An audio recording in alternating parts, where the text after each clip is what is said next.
এবং আমি যখন বেতন পাই তখন কি বলি আমার রক্ত পানি করা টাকা, কিন্তু এই টাকাটার মালিক কিন্তু একটা ব্যাংক।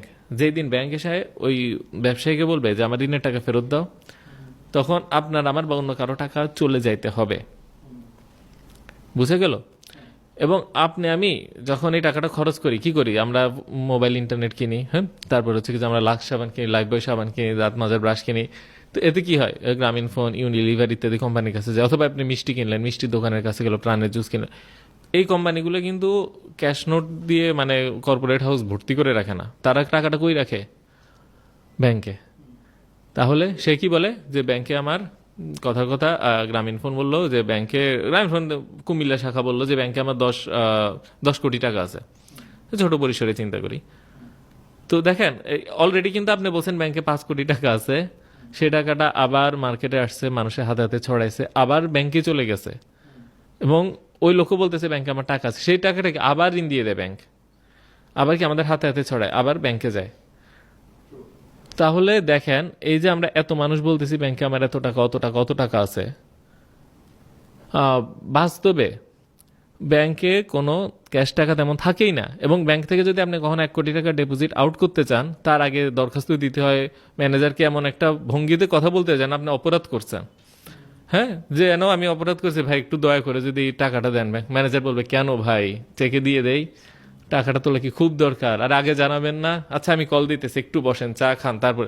এর মাঝে সে কল দিয়ে দেয় বাংলাদেশ ব্যাংকে যে তাড়াতাড়ি টাকা পাঠাও, গাড়ি পাঠাও, মানে কোনো এক রকমে ম্যানেজ করা, কারণ তার কাছে টাকা থাকে না, খুব অল্প কিছু টাকা তার কাছে থাকে, একজন জমা দেয়, হ্যাঁ হ্যাঁ, উইথড্র করতে গেলে ঝামেলা।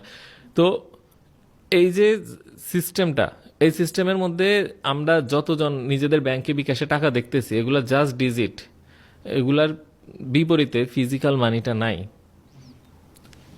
এবং এই যে ডিজিটগুলা নতুন টাকা তৈরি হয়েছে, এবং এটাকে বাংলাদেশ ব্যাংকের ওয়েবসাইটে গেলেও দেখবেন M2 নামে নতুন টাকা হিসেবে স্বীকৃতি দেয়। কারণ এই টাকা দিয়ে আপনি ঠিকই লেনদেন করতে পারেন। আজকে যদি আপনার থেকে আমি কিছু কিনতে চাই এবং বিকাশে টাকা পাঠাই কিংবা ব্যাংকে টাকা পাঠাই, আপনি অ্যাকসেপ্ট করবেন, যে কেউ অ্যাকসেপ্ট করবে। কিন্তু যদি ওই টাকাটা ব্যাংকে নাই, কিন্তু প্রত্যেকে টাকা হিসেবে এটা অ্যাকসেপ্ট করতেছে।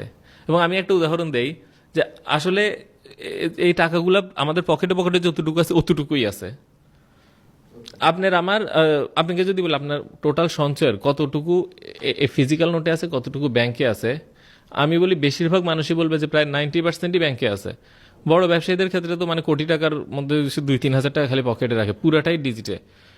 তো এখন আমি যদি বাংলাদেশের সব মানুষকে বলি যে তোমাদের প্রত্যেকের পকেটের টাকাগুলা এই রুমে রাখো, এখানে একটা স্তূপ হবে, তারপর এবার সবাই ব্যাংকে যাও, টাকা তুলে আনো। তার মানে এই যে ডিজিটগুলো দেখতেছি, এগুলো পিওর ডিজিট। এবং এতগুলা টাকা তৈরি করছে কারা? ব্যাংক ব্যবস্থা।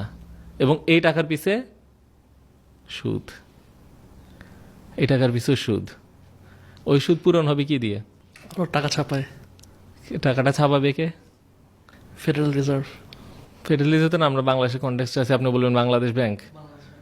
এমনও তো হতে পারে যে ব্যাংক নিজে আবার টাকা ছাপাবে, আরও ঋণ দিবে যেন তার আগের ঋণের সুদ পূরণ হয়। একজন বড় কর্পোরেট হাউস, বাংলাদেশ সব বড় কর্পোরেট হাউস অসম্ভব ঋণী, এবং তারা কিন্তু ঋণ কোনোদিন শোধ করে না, করবেও না। প্রতি বছর কি আরও ঋণ নেয়, আরও ঋণ নেয়, আরও ঋণ নেয়। সো একটা সময় তো পুরো ইকোনমিটা কোলাপস করে ফেলবে না? কলাপস করতে তো বাধ্য। আমি তো বলেছি যে মানে এই যে আপনারা যে দিন দিন টাকা, আপনি তো আজকে কথাই শুরু করলেন